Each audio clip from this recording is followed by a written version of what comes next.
Bueno, a partir de hoy estamos iniciando la tercera etapa o la tercera plática, la tercera sección de esta campaña que empezamos hace 2 semanas.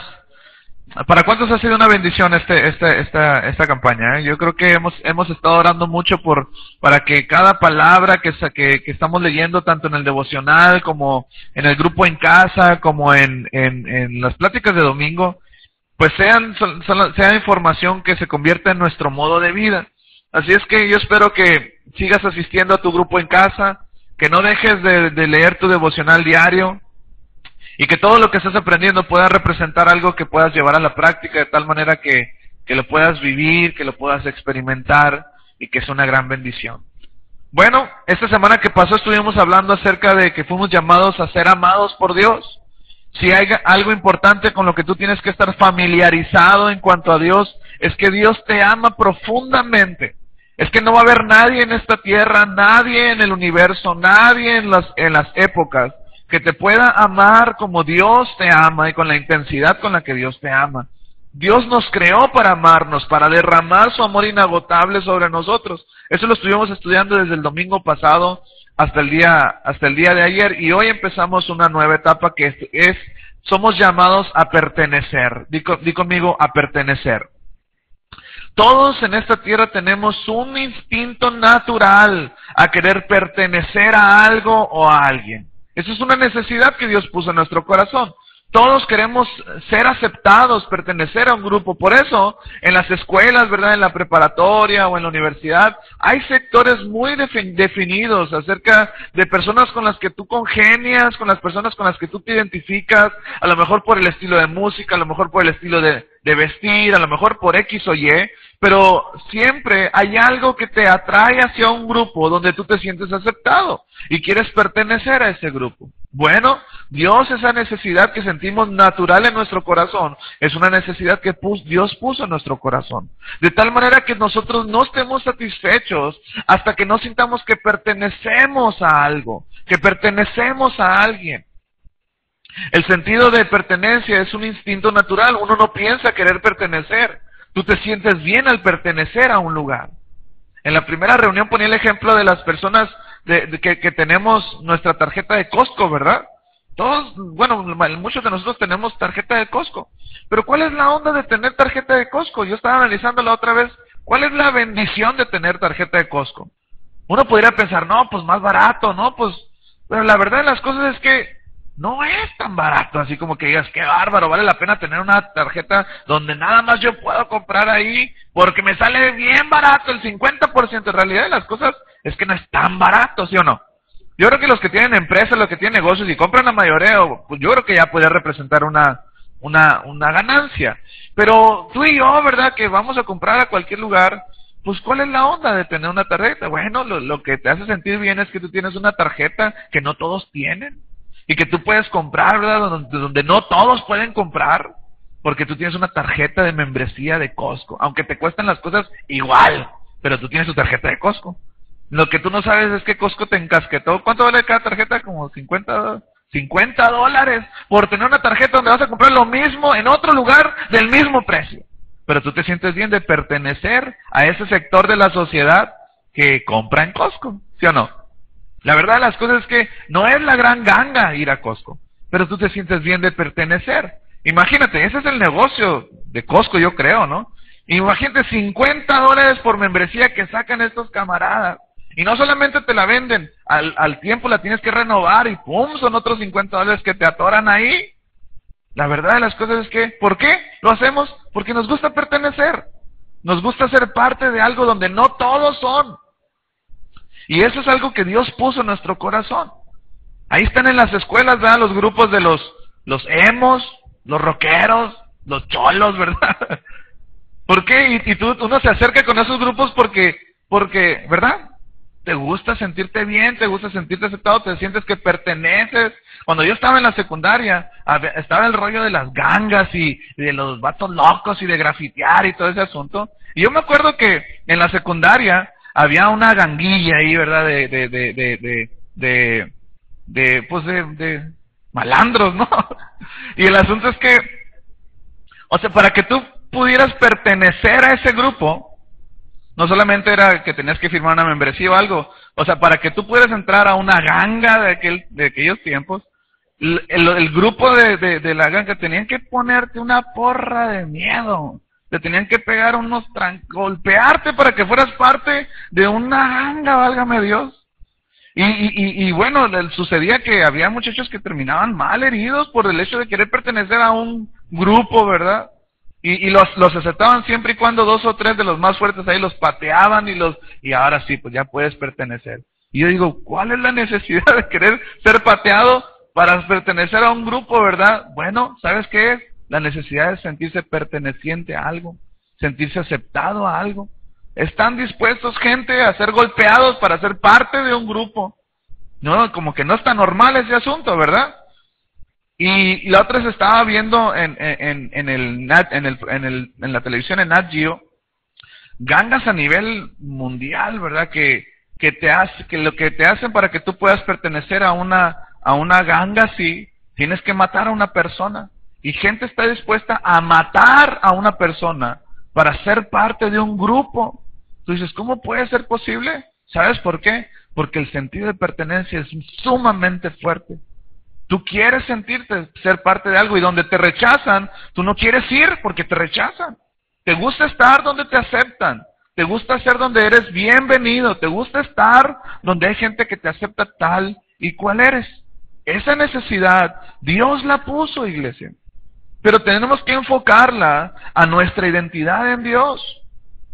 Fíjate lo que dice Hebreos capítulo 2, versículo 10. Ahí en tus hojas aparece. Dice, todas las cosas, di conmigo, todas las cosas existen para Dios y por la acción de Dios, que quiere que todos sus hijos tengan parte en su gloria.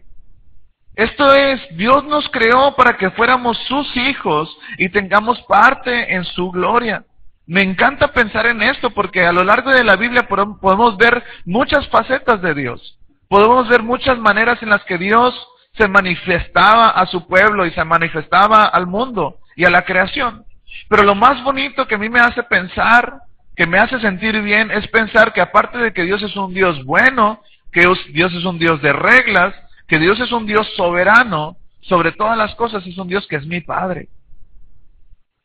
Y yo tengo que aprender a relacionarme con mi Dios como mi Padre.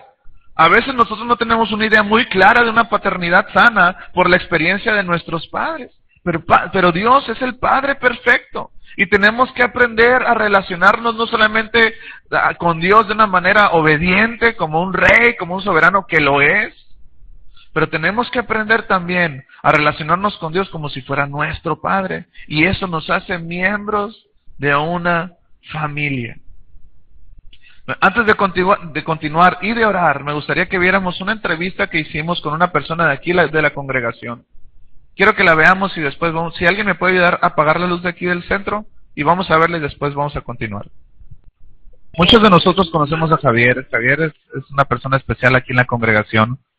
Y la razón por la cual decidimos que entrevistarlo a él fue porque yo he visto que él ha abrazado muy padre este concepto. Yo veo que él tiene una familiaridad aquí en la congregación bien especial y eso es lo que Dios quiere que logremos. A veces vemos la iglesia como la iglesia y te quiero decir que la iglesia no es el edificio, no son estas 4 paredes, no es el templo donde nosotros nos reunimos. La iglesia es la reunión de personas con un fin en común. Si tú te vas a un diccionario bíblico, la palabra iglesia significa una asamblea, reunión de personas con un fin común. Y eso es lo que tú y yo estamos haciendo, todos diferentes, todos con una manera de pensar diferente, pero tenemos un fin en común que es parecernos todos cada vez más a Cristo, conocer y tener una relación personal con Dios.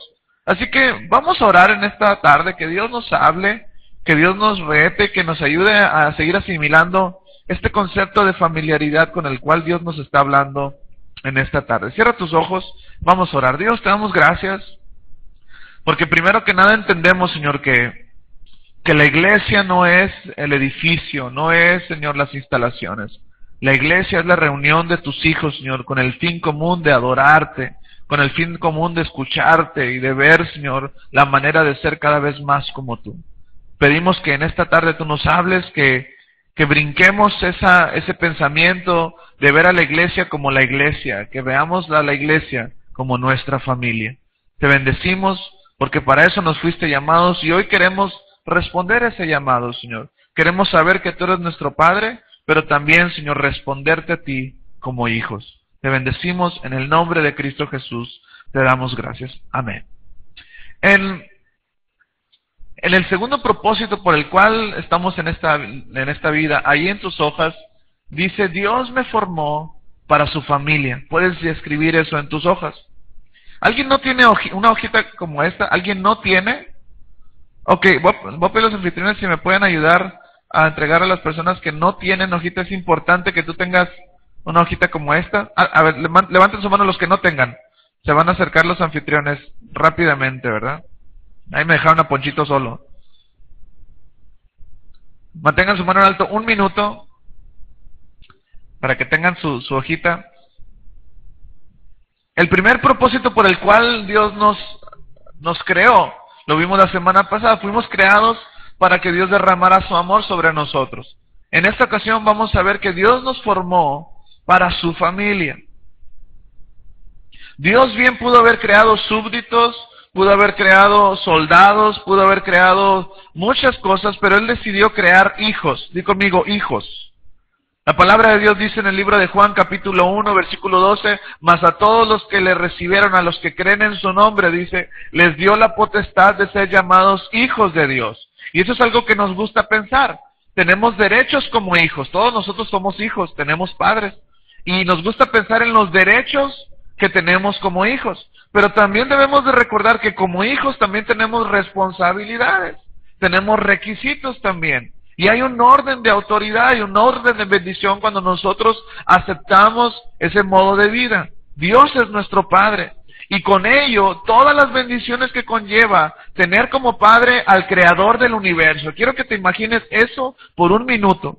Tu Padre perfecto que es Dios, es el mismo Dios que creó el universo, el Dios todopoderoso. Y está a tu favor. Es tu Padre y quiere bendecirte. Pero también tenemos que tener segura en nuestra mente que para que esas bendiciones vengan sobre nosotros, tenemos que aprender a responder como hijos. Efesios capítulo 1, versículo 5, dice, Dios decidió de antemano adoptarnos como miembros de su familia, al acercarnos así por medio de Jesucristo. Por eso, ahí apúntalo en tus notas, no viene en tus notas, pero Juan 1:12 dice, a los que creen en su nombre, a los que creen en Jesucristo. A ver, ¿cuántos creen en Jesucristo? Levanten su mano a todos los que creen en Jesucristo. Y lo dice, a los que creen en su nombre, a los que le recibieron, dice, les dio el derecho de ser llamados hijos de Dios. Eso es un dato muy interesante, porque yo he escuchado comentarios que mucha gente dice, todos somos hijos de Dios. Y eso es una mentira. Sí es cierto que todos somos creación de Dios, pero sus hijos somos los que hemos creído en su nombre, los que hemos recibido a Jesús. A ellos les dio el derecho de ser llamados hijos de Dios. La familia de Dios, entonces, ahí en tus hojas dice, la familia de Dios se llama su iglesia. Y esto nos constituye que Dios es nuestro Padre, pero al mismo tiempo la persona que está a tu lado, sea tu esposa, sea tu hijo, sea quien sea, es tu hermano, tu hermana. Voltea con la persona que está a tu lado y dile, tú eres mi hermana o hermano. Antes que tu esposa, antes que tu esposo, es tu hermano y tu hermana en Cristo. Son hijos del mismo Padre. Y eso es algo bien bonito porque eso quiere decir que es una relación que nunca va a terminar. ¿Cuántos de nosotros tenemos hermanos de sangre? Yo tengo una hermana nada más, una hermana a la cual le llevo casi 2 años. Y la verdad de las cosas es que somos como todos los hermanos. Sobre todo cuando éramos chicos nos la vivíamos del chongo, nos la vivíamos peleados. Ella tiene una forma de pensar muy distinta a la mía. Y ahora de adultos hemos aprendido a vivir una vida en paz, ¿verdad? Pero niños nos la llevábamos del chongo. ¿Cuántos tienen hermanos así? Ya digo, ¿verdad? La verdad de las cosas es que es natural. Yo tengo 2 hijos también, 2 hijos varones. Y también de momento se pelean y se enojan y gritan y patalean. Y de repente los oigo decir, ya no eres mi hermano. Y aunque no quiera, y por más fuerte que lo grite, nunca va a dejar de ser su hermano. Por más que corra, por más que vaya al otro lado del mundo, hay una sangre misma que corre por sus venas. Y no importa cuánto se enojen, no importa cuánto tiempo se dejen de hablar, no importa cuánto te enojes con tu hermana y que ya no quieras, así te cambies el apellido, hay una sangre igual que corre por sus venas. Y no te puedes deshacer de eso. No te puedes deshacer de tu hermano, de tu hermana. Algunos quisiéramos, pero no puedes. ¿Por qué? Porque es un lazo muy fuerte. Igual es en la iglesia. A veces no nos gusta cómo piensa la persona que está a nuestro lado. A veces no nos gusta cómo piensa algún miembro de la congregación. Pero quiero decirte, no importa cómo piensen o piensen diferente que tú, es tu hermana en Cristo. Y te ama Dios a ti y a ella o a él con la misma intensidad a los dos.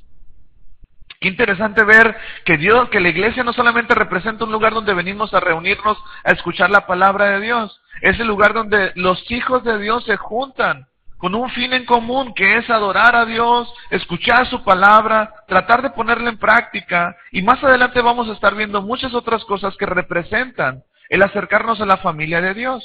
Yo te invito a que dejes de ver a tu iglesia como tu iglesia. Parece que la iglesia la seguimos viendo como un lugar, ¿verdad? No, pues vamos a ir a la iglesia. Oye, espérate, la iglesia no eres tú, no soy yo. La iglesia es la combinación entre tú y yo. La iglesia no, algunos han dicho, yo soy la iglesia, yo soy templo de Dios. Y sí es cierto, la palabra de Dios dice que nosotros somos templo del Espíritu Santo. Pero al mismo tiempo la Biblia dice que la iglesia es la unión de sus hijos. Ahora, estamos hablando de esta iglesia, estamos hablando de Cedes Valle Imperial. Pero la iglesia no es Cedes Valle Imperial. La iglesia es todos los hijos en todo el mundo que tienen un fin en común y que han creído en Jesucristo y que han recibido el mensaje de salvación por medio de Jesucristo. La familia de Dios entonces se llama su iglesia. Primera de Timoteo capítulo 3, versículo 14 al 15 dice, te escribo estas instrucciones. Pablo le dijo a Timoteo, un pastor joven que estaba empezando a vivir un avivamiento en la congregación. Así que quiero que sepas cómo se debe vivir en la familia de Dios. Esa familia que dice, es la iglesia del Dios viviente, columna y fundamento de la verdad. A veces vemos a las personas de nuestra iglesia como, sí, esa persona va a mi iglesia. Cuando lo verdadero que debemos declarar es, sí, esa persona está en mi iglesia. No va a mi iglesia, está en mi iglesia, porque yo soy parte de eso. Y Dios nos ha llamado a ser parte de eso. Ahí en tus hojas, en el espacio en blanco, dice, soy llamado a pertenecer a su iglesia. Dios está llamando, Dios está tocando la puerta para que tú seas parte de su iglesia. Y no estoy hablando de esto, claro que sería una bendición, ¿verdad? Que seas parte, es una bendición que seas parte de esta iglesia. Pero Dios está hablando de la unidad en el cuerpo de Cristo. Estás llamado a pertenecer, a ser parte de la iglesia de Dios. Ahora, lo que tenemos que reconocer es que hay gente que está dolida y lastimada de las iglesias. Hay gente que ha sido más herida en las iglesias que en cualquier otra parte. Y es algo que tenemos que orar por ello. Porque si hay un lugar donde la gente debería recibir toda bendición, si hay un lugar donde la gente se debería de sentir totalmente aceptada, totalmente amada, debe ser en la iglesia. Por eso Efesios capítulo 2, versículo 19, también ahí en sus hojas dice, por lo tanto, ustedes ya no son inmigrantes ni exiliados, sino ciudadanos junto con el pueblo santo y ahora forman parte de la familia de Dios. Me llama la atención el término inmigrante, como que me hace escalofríos. ¿Sabes por qué? Porque tú y yo llegamos a este país de una manera, no digo ilegal, digo que no somos de este país. De alguna forma u otra este país nos abrió las puertas y aquí estamos, gracias a Dios. Pero lo interesante de esto, no sé cuántos de ustedes han experimentado esto, pero debe ser una sensación muy diferente el hecho que tú estés aquí o legal o ilegalmente, o con una residencia permanente o con una residencia temporal, a que tú te conviertas en un ciudadano de los Estados Unidos.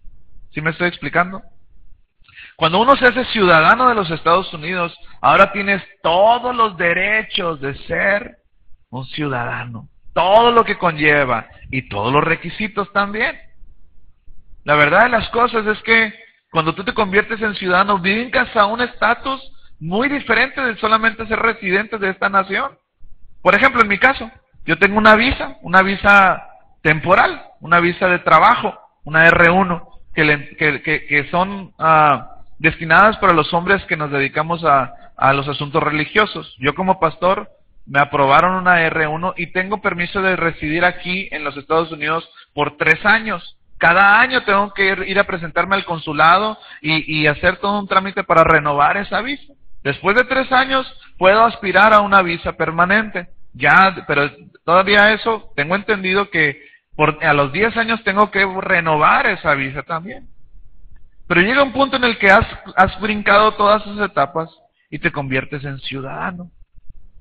Te hacen hacer una serie de preguntas que tú pasas, ¿verdad? Dependiendo de la situación, pasas todas las preguntas y luego te hacen hacer el juramento y te hacen hacer todo el rollo, de tal manera que ahora tú eres ciudadano y tienes todos los derechos de serlo. Lo mismo sucede en el asunto espiritual.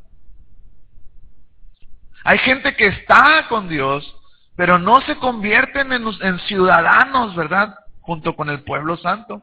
Prefieren estar a veces sí y a veces no, y entrando y saliendo, y como que sí, como que no, pero al final de cuentas Dios quiere que tú y yo nos convirtamos en ciudadanos de su pueblo, que nos convirtamos en parte de su familia.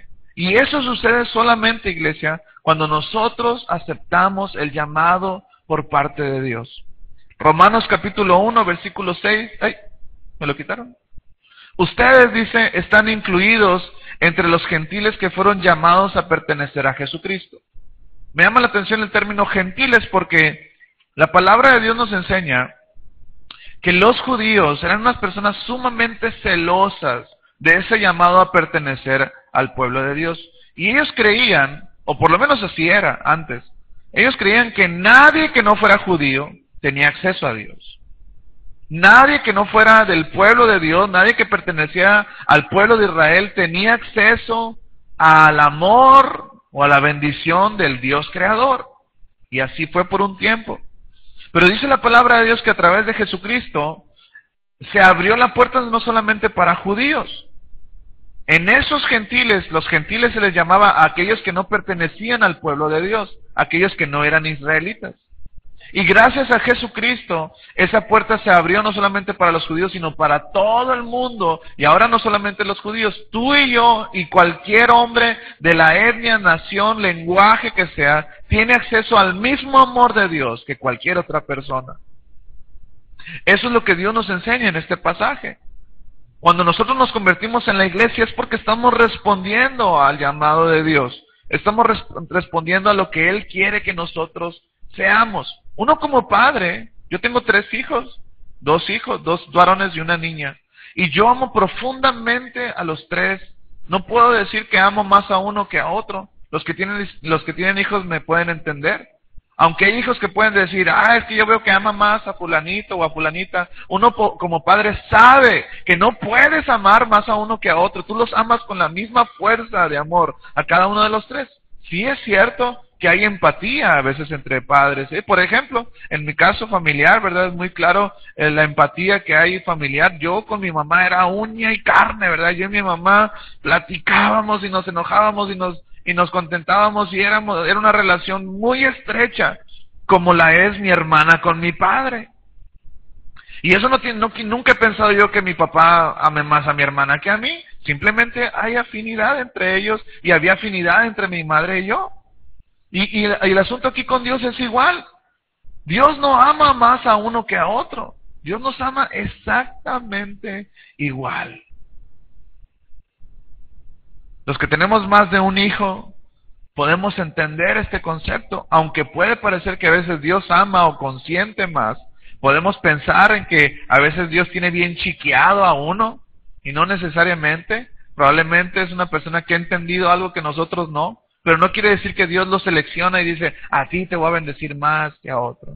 Yo he escuchado personas que dicen, pues yo soy el preferido de Dios. Pues créete eso, ¿verdad? Si quieres. Pero la verdad es que Dios no tiene preferidos. Dios ama igual que a todos y entregó a su Hijo por todos igual. Gracias a Dios que Dios no tiene preferidos, ¿verdad? Quiero hablarte de 5 metáforas que ahí en tus hojas vamos a llenar juntos.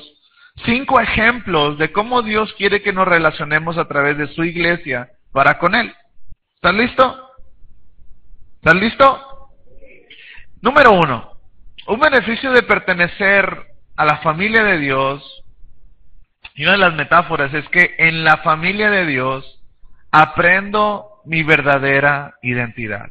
Ahora te voy a pedir un favor. Ahorita que escribas, aprendo mi verdadera identidad, te voy a pedir que circules la palabra familia. En la familia de Dios aprendo mi verdadera identidad. La palabra identidad significa quién tú eres. Y sabes que hoy en día hay tantas voces que dicen que creen saber qué tú eres o quién tú eres.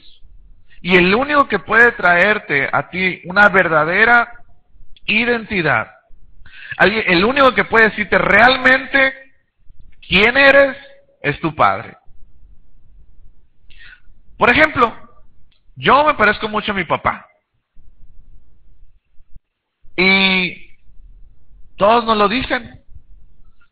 Y la verdad de las cosas es que, pues, por más que él quiera negarme, nunca va a poder, ¿verdad? Porque hay un sello, ¿verdad?, familiar que nunca se va a borrar.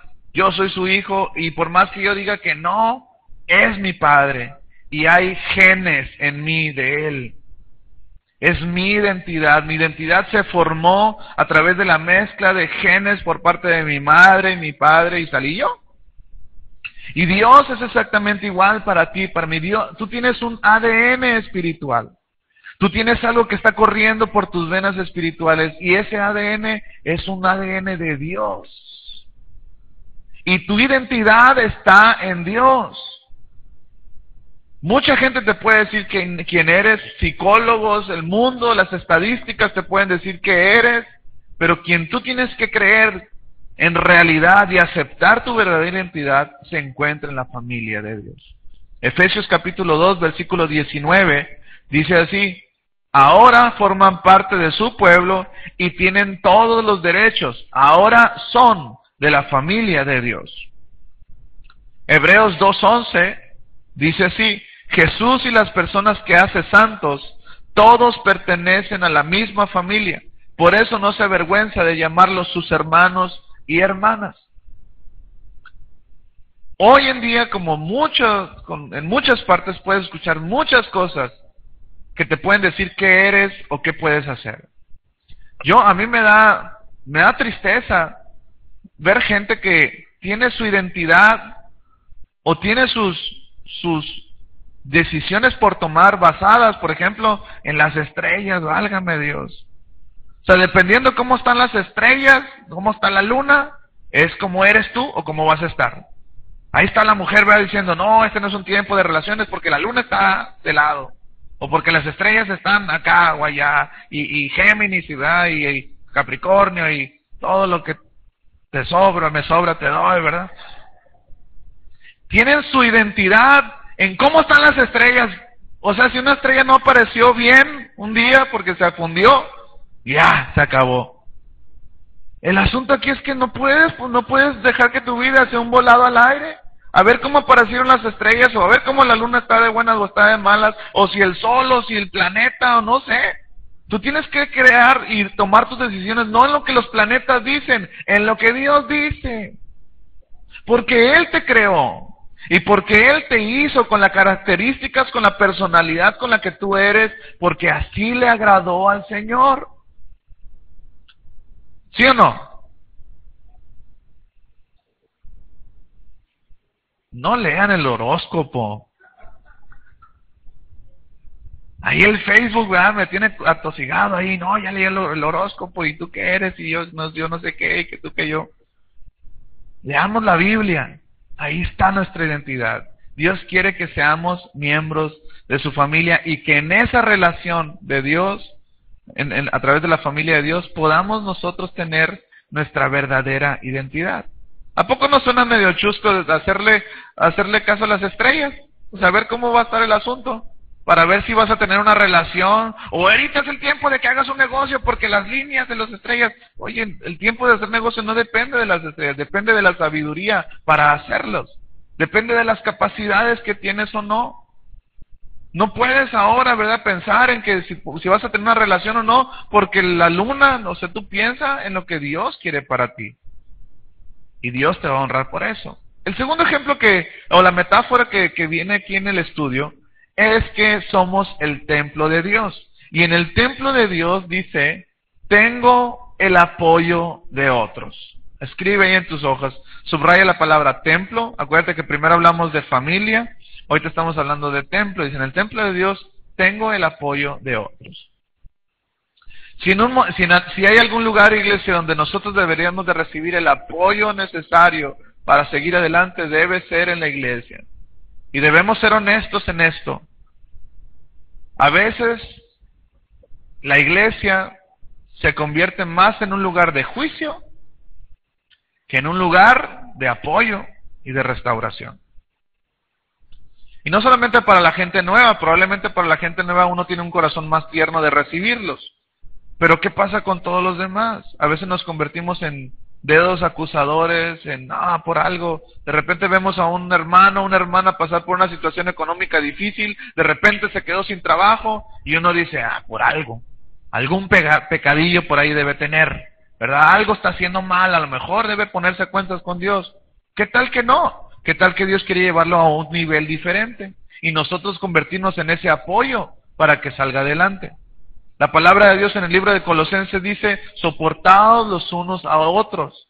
Y no significa soportar así como que, ahí viene ¿verdad? Lo tengo que soportar porque ahí viene, porque Dios me lo pide y tengo que soportarlo. Y no se trata de eso. La palabra soporte significa algo que mantiene fijo otra cosa. Por ejemplo, el soporte de un motor lo que hace es que mantiene el motor fijo, agarrado al carro, de tal manera que el motor no anda bailoteando por todos lados y lo tiene fijo para que cumpla su función. Cuando la Biblia nos exhorta, sé el soporte de tu hermano, sé esa persona que lo mantiene firme. Que si lo ves que me anda medio flaqueando, tú agárralo, tú sopórtalo, conviértete en un hombro para esa persona, porque si está a punto de caer, puede agarrarse de ti. ¿Me estoy dando a entender? Pero parece, ¿verdad?, que cuando alguien está pasando por una situación difícil, en vez de convertirnos en un soporte, nos convertimos en el pie para que termine de caerse. Y empezamos a decir, no, pues ahí por algo está, y empezamos a convertirnos en juiciosos en vez de ser un apoyo. Tristemente, y tengo que decirlo, no debería de suceder, pero no debería suceder que gente sea lastimada en la iglesia. No debe ser eso. No debe suceder eso. Pero la verdad, las cosas es que hay mucha gente lastimada por miembros de las iglesias. Hay gente lastimada por los propios pastores. Hay gente lastimada por la iglesia. Y yo digo, eso no debería estar pasando. Si en algún lugar la gente debería sentirse amada, respetada, abrazada, apoyada, debe ser en la iglesia de Cristo. Debemos ser nosotros. Alguien dijo por ahí de una manera muy triste que los únicos soldados que rematan a los soldados de su propio ejército son los cristianos. Y yo dije, uy, qué triste está eso. Eso no debería de ser. No debería suceder.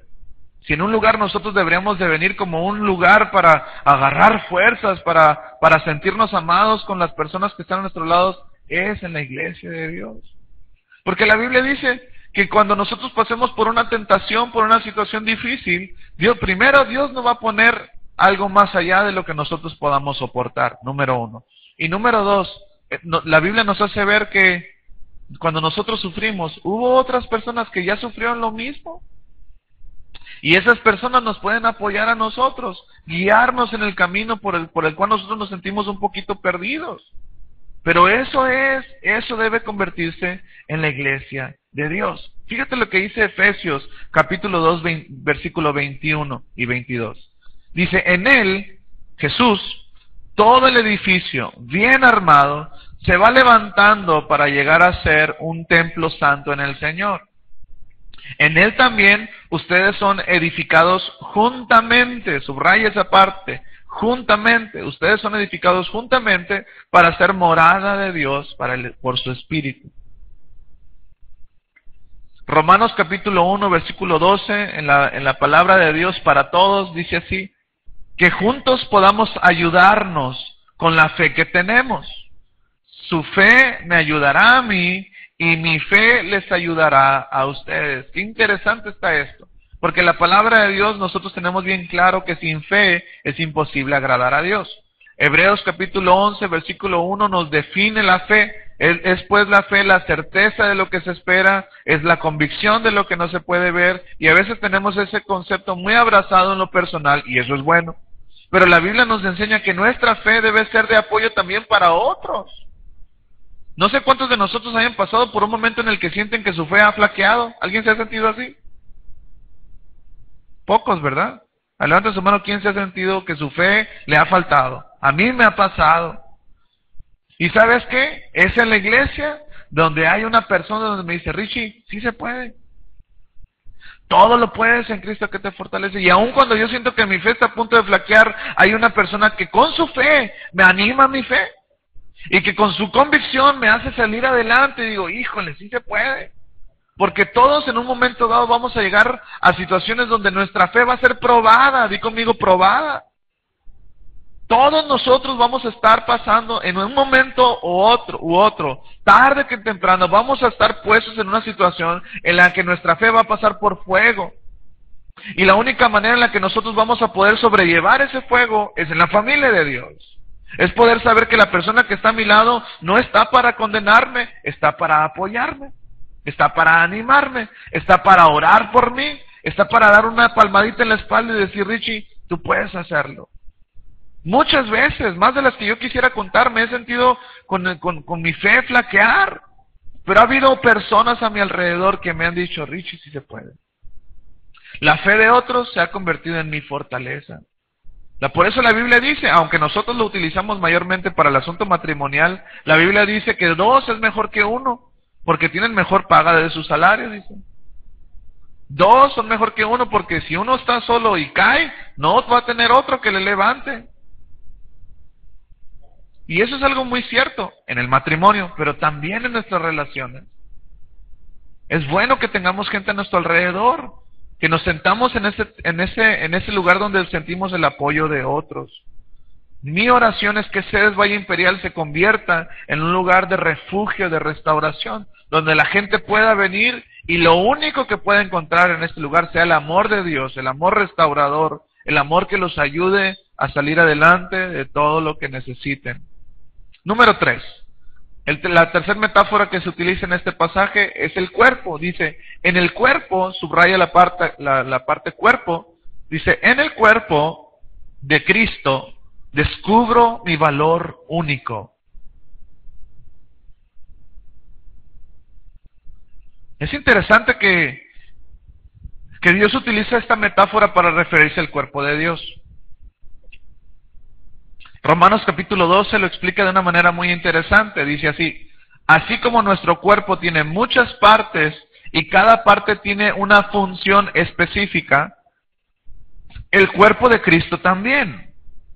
Nosotros, di conmigo, nosotros somos las diversas partes de un solo cuerpo y nos pertenecemos unos a otros. Qué interesante está esto. Porque de esa manera como el cuerpo es, así es la iglesia también, así es la familia de Dios. Solamente pensemos por un segundo en el asunto del cuerpo. ¿Qué pasaría? Nosotros podríamos pensar, ¿cuál es el órgano más vital del cuerpo? La verdad es que pues, todos los órganos son vitales. Uno puede decir, no, pues el cerebro. Pero pues al cerebro quítale el corazón y no hay sangre que llegue al cerebro. ¿Y qué? ¿El hígado? Bueno, pues al hígado quítale el corazón y quítale el cerebro, quítale los riñones y olvídate. Así tengas el mejor cerebro, el mejor corazón, los mejores riñones, pero quítale el hígado y te vas a intoxicar así.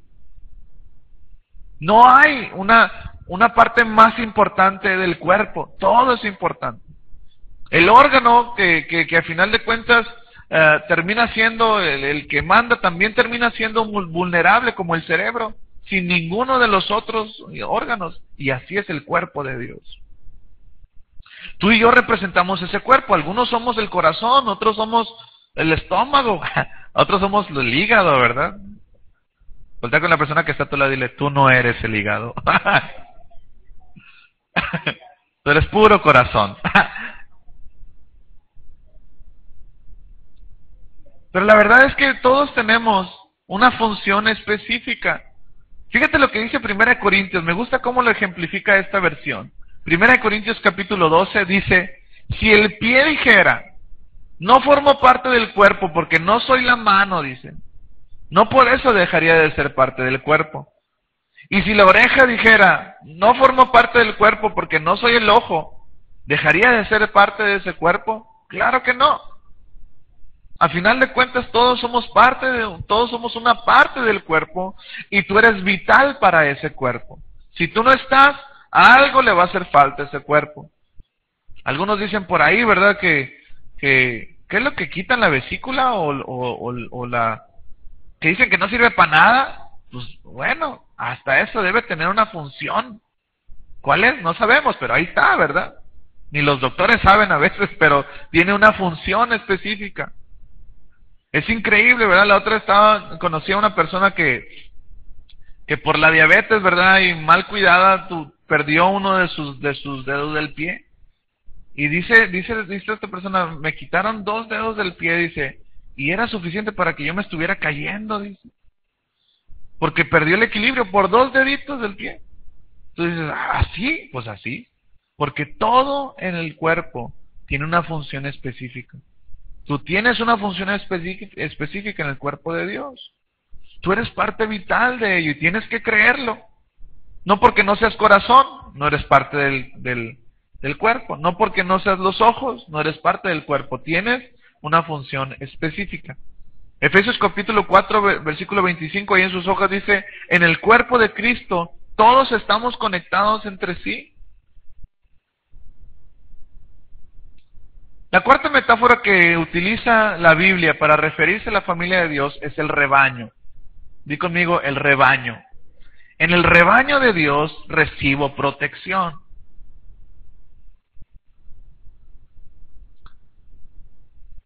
Me gusta mucho este ejemplo porque la Biblia se refiere a sus hijos, a su pueblo. Dios se refiere a su pueblo como ovejas de su prado o como ovejas de su rebaño. Y es interesante ver cómo, por ejemplo, solamente para tomar 2 ejemplos, los que vivimos aquí en el valle, por ejemplo, yo todos los días paso por los files que están por la calle Boker, ¿verdad? Hasta que llega al 8. Siempre agarro esa ruta para llevar a los niños al centro, a la escuela. Y bueno, ahí está lleno de campos, ¿verdad? Y por temporadas veo que llevan ovejas, no sé si han visto que llevan ovejas a los campos y a pastar. Pero es interesante ver cómo la manera en la que tienen controlada a las ovejas es a través de 3 hilitos que apenas se ven por toda la orilla del campo. 3 hilitos como rojos o anaranjados, que tú a simple vista no los ves, pero que ahí están. Y eso es más que suficiente para que la oveja no brinque ni se vaya. Muy diferente a una vaca, ¿verdad? Una vaca le pones ese hilito y se la brinca de volada. Tiene que poner barrotes de 4x4 para que la vaca no se salga, ¿verdad? Pero la Biblia se refiere a nosotros como ovejas por la vulnerabilidad que representa la oveja. La oveja es uno de los animales más indefensos, es uno de los animales más tiernos, más dependientes. Es tan insegura una oveja que si tú notas el asunto, un pastor siempre va adelante de las ovejas. El pastor va adelante y las ovejas van atrás, siguiendo a su pastor, viendo a la persona que ya figuran como una autoridad y lo van siguiendo. Muy diferente a las vacas, ¿verdad? Las vacas, por lo general, los vaqueros van por atrás, arreándolas, ¿verdad? ¡Órale, vaca! Con látigos y todo el rollo, ¿verdad? Por atrás para hacerlas entrar ¿sí me explico? Pero las ovejas no. Las ovejas van y siguen a su pastor. ¿Por qué? Porque se sienten perdidas. Son animales sumamente dependientes. Tienen que ser llevadas, fíjate qué interesante está esto. Tienen que ser llevadas a lugares donde pueden comer, porque la oveja por sí sola no va a buscar un lugar donde comer.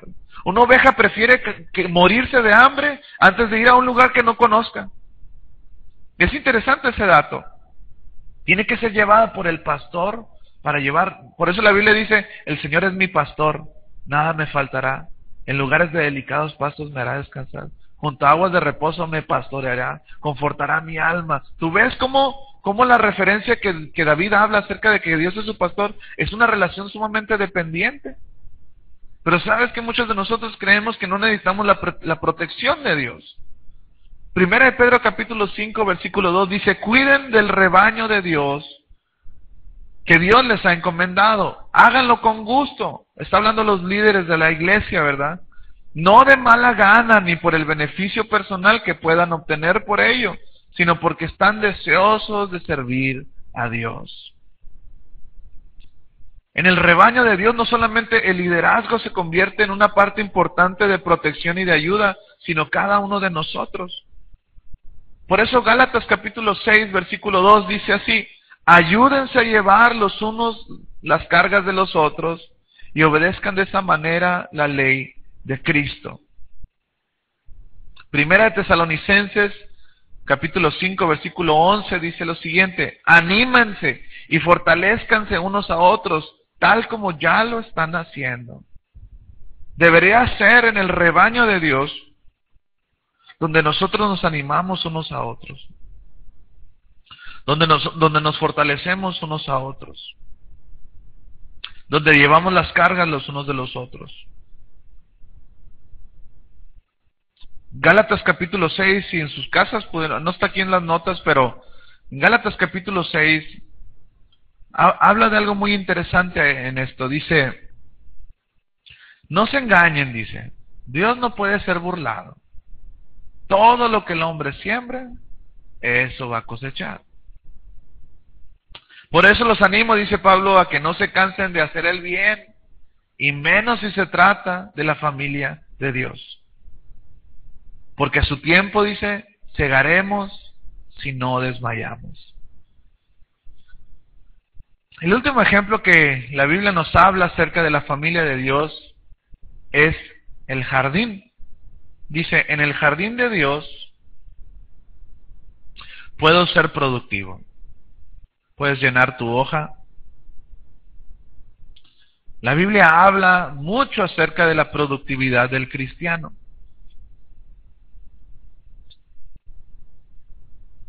No sé si recuerdan una historia en la que Jesucristo iba con sus discípulos. Voy a pedir a los muchachos de la alabanza si me pueden acompañar. En la que Jesucristo iba con sus discípulos y pasan en camino y se encuentran una higuera.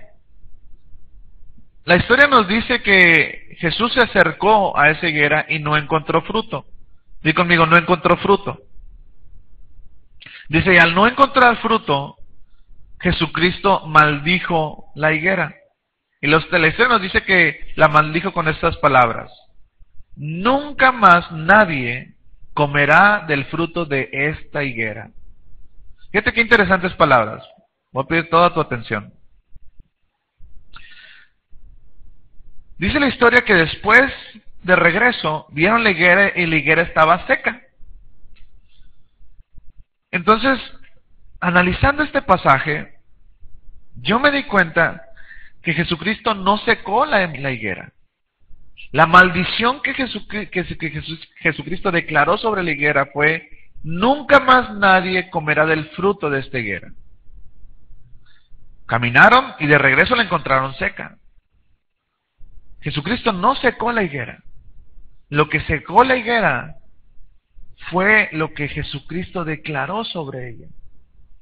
La maldición no fue: te voy a secar por cuanto no encontré. La maldición fue: nadie más va a volver a comer fruto de esta. O sea, iba a seguir dando fruto, pero nunca nadie iba a comer de ese fruto otra vez. La higuera se secó, porque si para algo existen las higueras, es para que la gente coma higos. ¿Me está dando a entender?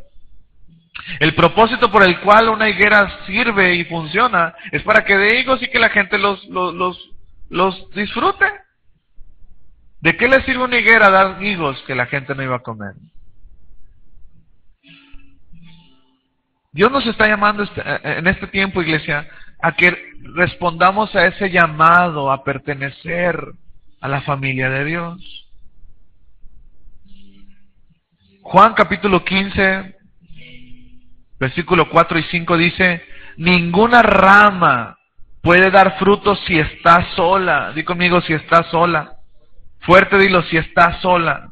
Ninguna rama puede dar fruto si está sola, sino que tiene que estar unida a la vid. Igual sucede con ustedes. No pueden dar fruto si no se quedan en mí. Yo soy la vid y ustedes las ramas. El que permanece en mí y yo en él, producirá mucho fruto, pues separados de mí, ustedes no pueden hacer nada. ¿Qué verdad tan más importante tenemos que hoy abrazar en nuestro corazón, iglesia? Esa verdad es que no podemos vivir esta vida solos. Y Dios ha puesto alrededor tuyo gente que está luchando las mismas luchas que tú, que está pasando por situaciones difíciles igual que tú, y que la fe de una persona puede ser suficiente para animar tu fe y salir adelante. Pero la verdad de las cosas es que si hay una verdad en el ser humano, si hay una verdad en el hombre, es el profundo error de creer que no necesitamos de nadie. Mucha gente desde pequeños han sido enseñados: tú no necesitas de nadie, tú puedes solo, salga adelante, pisotea a quien tengas que pisotear, haz lo que tengas que hacer, tú no necesitas de nadie. Y esa es una gran mentira. La palabra de Dios nos enseña que Dios no nos creó para ser independientes. Dios nos creó para ser interdependientes, para depender uno del otro, para poder pertenecer a una familia donde todos vamos avanzando. Si bien no todos somos perfectos, todos permanecemos hacia adelante y seguimos avanzando. Lo peor que puede pensar una persona es que no necesita de nadie o que no necesita de Dios. Y quiero hacer una distinción muy importante en esta parte. Hay una gran diferencia entre que desees algo y entre que necesites algo. ¿Estás de acuerdo conmigo? Hay una gran diferencia entre que tú desees un carro nuevo o que necesites un carro nuevo. ¿Sí me explico? Hay una gran diferencia entre que se te antoje una hamburguesa a que necesites una hamburguesa. Y ¿sabes qué? Hay mucha gente que desea a Dios. Hay mucha gente que anhela a Dios. Hay mucha gente que desea las bendiciones de Dios. Mi pregunta para ti es: ¿ese amor representa una necesidad? ¿Como algo con lo que no puedes vivir? ¿Como algo con lo que no estás dispuesto a despertarte cada mañana sin eso? ¿Dios representa para ti una necesidad o un gusto? ¿Un gusto que te das de vez en cuando? ¿O un gusto que te das cada domingo? ¿O un gusto que te das cada cierto tiempo? ¿O es algo que necesitas todos los días? Por ejemplo, yo con mi esposa, cuando andábamos ahí como de novios, pues a mí me gustaba. Me gusta. Pero ese deseo de estar con ella, esa atracción que yo sentía, ese anhelo por estar con ella, después de 12 años, para mí se ha convertido en una necesidad. Yo no puedo concebir hoy mi vida sin ella. Yo no puedo imaginar mi vida sin Chelita. No puedo, la necesito. Ella se ha convertido en una parte vital en mi vida. Se ha convertido en parte vital de mi casa. Se ha convertido en parte vital de mi diario vivir. Y no puedo imaginármela. Nomás de pensar, puedo imaginarme el caos de mi vida sin ella. Gracias a Dios. Pero ¿sabes qué? Hay mucha gente que vive así su relación con Dios. Deseándolo, anhelándolo, queriendo estar con Él. Pero no es suficiente. Es necesario que tú vivas una dependencia de Dios. Y sin esa relación, todo lo que tú hagas va a representar algo hueco, algo vacío. Y el único que puede venir a llenar ese hueco es esa función de padre y esa relación de hijo que tú y yo debemos de tener con nuestro Padre. Ahí donde estás, te voy a invitar a que cierres tus ojos por un minuto, que meditemos un poquito en esta palabra. Y si ha habido autosuficiencia en nuestro corazón, si ha habido mentalidad de yo no necesito de nadie, yo no necesito que nadie me diga qué hacer, yo no necesito de Dios. Yo te quiero decir en esta tarde, tú fuiste creado para ser amado por Dios. Fuiste creado con una necesidad de aceptación y de pertenencia. Y mi oración en esta tarde es que todo pensamiento de autosuficiencia, todo pensamiento de creer que no necesitas de nadie ni de nada, quede a un lado y que tú realmente puedas experimentar la plenitud de esa relación padre-hijo y hermanos que tienes a tu alrededor. Que cuando venga el tiempo difícil, la gente a tu alrededor puedas ir tú con la confianza de saber que vas a encontrar una palabra de ánimo, una palabra de fe, una oración que te va a sacar adelante. Si hoy en día ha habido en tu corazón pensamientos de autosuficiencia, este es el momento que tú digas, Señor, yo necesito de ti. A lo mejor no siento que te necesito, pero hoy sé que te necesito. Que necesito tu protección, que necesito tu identidad, que necesito todo lo que tú representas para mí, para convertirme en esa persona plena, feliz, que solamente tú me puedes hacer. Probablemente tú dices, yo sé que necesito a Dios, pero no siento que necesito a Dios. Esa relación de dependencia no se da de la noche a la mañana. Es una siembra constante. Es una siembra constante de decir, necesito a Dios, decido necesitar a Dios. Si hoy tú estás dispuesto a decir, Señor, yo quiero vivir esa vida de dependencia de ti, yo te voy a invitar a que te pongas de pie, que terminemos este tiempo adorando a Dios, haciendo un compromiso delante de Dios.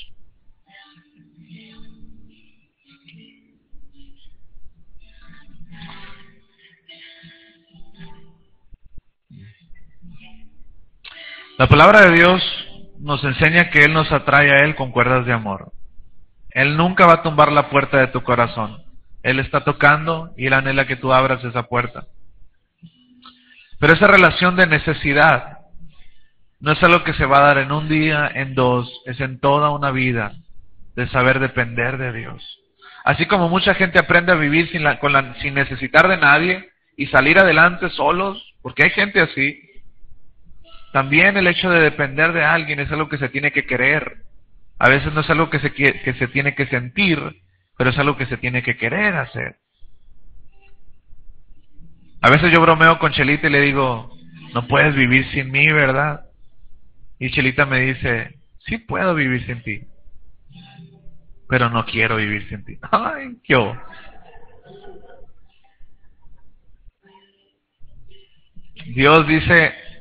Chelita dice, yo puedo vivir sin ti, yo puedo salir adelante sin ti, pero he decidido no vivir sin ti. Yo creo que ese es un momento para decirle eso al Señor. Probablemente pienso que puedo estar sin ti. Probablemente pienso que mi matrimonio puede vivir sin ti, pero no quiero vivir sin ti.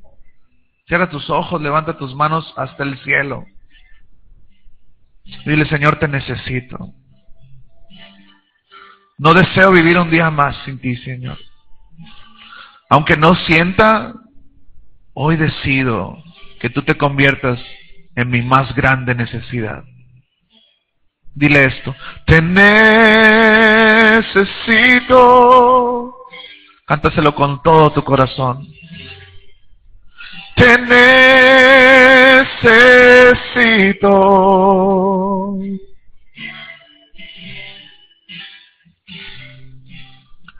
Como el cielo necesita el sol para brillar, y la tierra necesita luna y mar. Te necesito. Levanta tus manos hasta el cielo, iglesia, y grítaselo. Te necesito.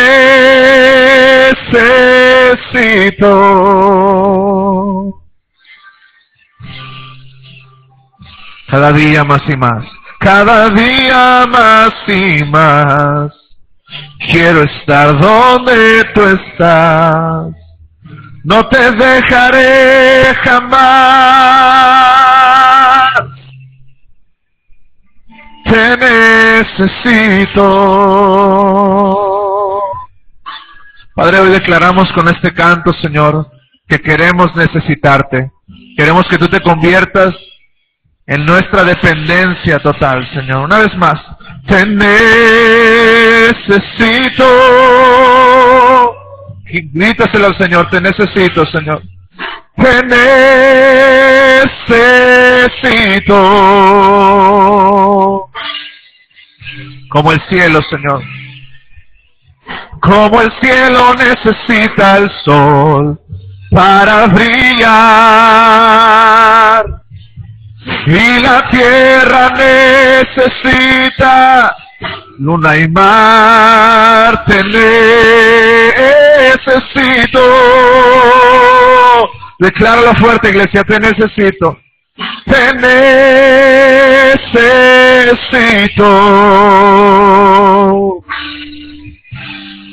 Cada día más y más. Cada día más y más. Quiero estar donde tú estás. No te dejaré jamás. Te necesito.